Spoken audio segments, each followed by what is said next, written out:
26 éditions et toujours la même aura, la même dynamique et la même passion de la voile en équipage. La Coupe du Monde des étudiants, organisée depuis 1979 par les élèves de Polytechnique, rassemble chaque année la crème de la voile estudiantine. Car ici, c'est le choix rigoureux des participants qui fait la dimension de l'événement.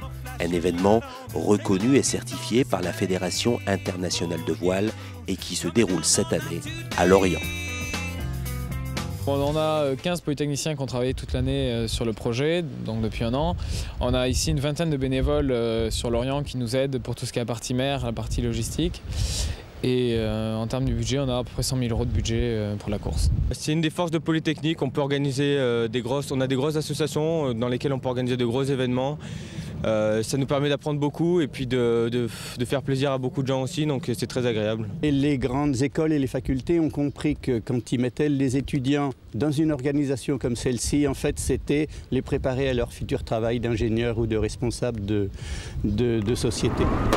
13 nations au départ, japonais, américains, italiens, irlandais, portugais.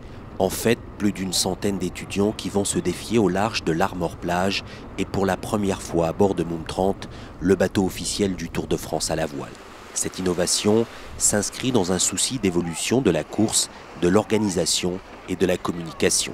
Ce sont des bateaux qui sont extraordinaires, c'est la pointe de la technologie, ce sont des bateaux qui ont vraiment des capacités assez phénoménales et on s'est dit que pour une course pour une Coupe du Monde, il fallait quand même des beaux bateaux. Et là, cette année, on s'est dit, bon, on franchit le pas et on se lance cette année sur Moom 30. La voile, c'est une grande aventure, c'est une aventure collective et c'est sans doute pour cela que beaucoup d'écoles, de grandes écoles ont des équipes qui se consacrent à ce sport et notamment l'école polytechnique. Et bien sûr que la GPM qui véhicule un certain nombre de valeurs plutôt militaires et notamment l'esprit d'équipe, la cohésion, etc. Se retrouve bien à travers les valeurs de la voile. Ici, pas de skipper professionnel, il faut faire avec les moyens de chacun et les capacités de chacune. 8 étudiants, dont 2 filles par bateau, voilà la règle. À bord, la cohabitation se passe dans la sérénité, c'est avant tout un défi collectif. Ça change pas grand-chose puisqu'on est quand même tous assez habitués justement à naviguer avec des filles, puisque les filles sont quand même assez présentes dans le milieu de la voile. Donc dans l'ensemble, au niveau tactique et technique, ça change pas grand-chose, elles savent faire aussi bien que nous. Bon, après, il y a peut-être seulement au niveau, on va dire, force pure où il y a un petit peu de différence, mais justement, elles ne sont pas forcément dans les rôles où il y a vraiment le plus besoin de force. Donc il y a très peu de différence entre un équipage avec des filles ou sans filles. Ok, bien reçu. Eh les gars, ils vont nous larguer, on continue tout seul. Ah, c'est plus sympa. Non, bah, ça change pas grand-chose en soi, puisqu'on sait tous naviguer, donc c'est juste pour une parité, pour que ce soit plus sympa. C'est vrai que ça change un peu du milieu exclusivement masculin, quoi.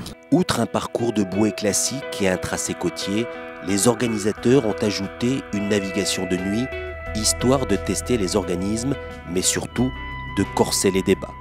On a toujours tenu à ce qu'il y ait une étape un peu plus longue avec retour de nuit. Ça permet de tester les équipages sur des capacités plus techniques de navigation, de lecture de cartes et de tester aussi plus physiquement sur une journée plus longue. La fatigue aussi rentre en compte et permet de tester l'équipage, la technique et le management de l'équipage plus que le simple...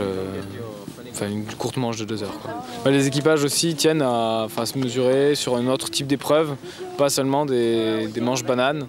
Ça demande d'autres capacités et puis d'autres équipages peuvent se révéler, c'est intéressant. Après une semaine de régate acharnée, ce sont les Irlandais du Trinity College de Dublin qui sont sacrés. Retour au port en chanson, avec plongeon traditionnel dans une eau à 12 degrés. La rançon d'une gloire méritée, il succède ainsi aux Anglais du Southampton Solent.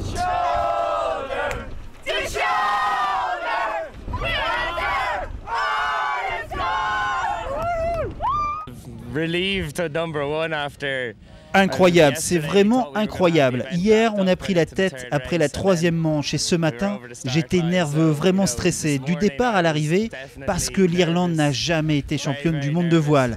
Aujourd'hui, on l'a fait, c'est une grande fierté pour nous.